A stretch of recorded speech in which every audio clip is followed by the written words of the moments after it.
mindful leadership. I really like these two examples of Gandhi and Martin Luther King Jr. They personally led the marches for freedom, didn't just let others do the difficult work.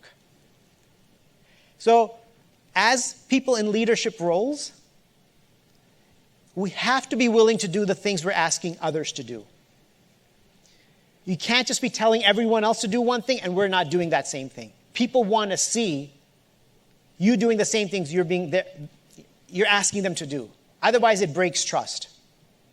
And when trust breaks, everything else falls apart. I really like this example of Haruka Nishimatsu. He's a former CEO of Japan Airlines from quite some time ago. Very interesting way that he led. Very unusual leadership model. In that he used to take public transportation to work.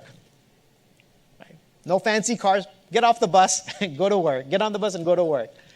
And when at work, he didn't even have his own office. He wanted to sit in an open space with a bunch of colleagues so they could talk and discuss and things like this. That was his own unique way of leading. And when it was time for lunch, he'd go down to the cafeteria and get in line and get his own lunch with everyone else. Refused all special treatment.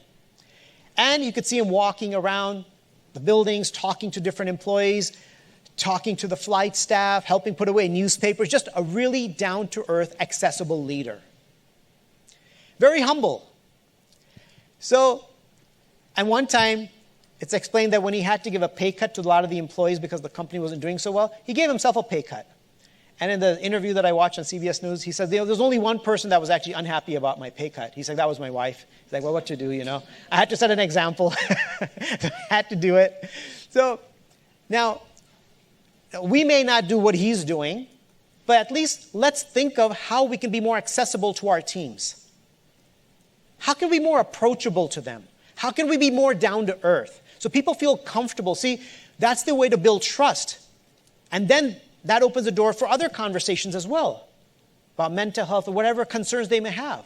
So if we're approachable, people will approach us. If we're not, then those conversations won't happen. People will be afraid to have those conversations. Another great example is Carla Overbeck. This is from the book, The Captain Class. She was a captain for the U.S. soccer team that won the 1996 Olympic gold and 1999 World Cup. And she was a team captain, and what she would do as a team captain, she would carry the team's luggage when they would travel to their hotel rooms and things like that, because she wanted to show that I'm the team captain, and I have to tell you what to do, but I'm actually here to serve you. That's really the mood.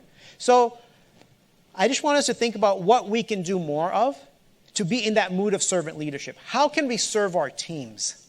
Again, that is what builds trust. Approachability, humility. And humility, I know, is a word sometimes be like, well, that doesn't belong in the corporate environment.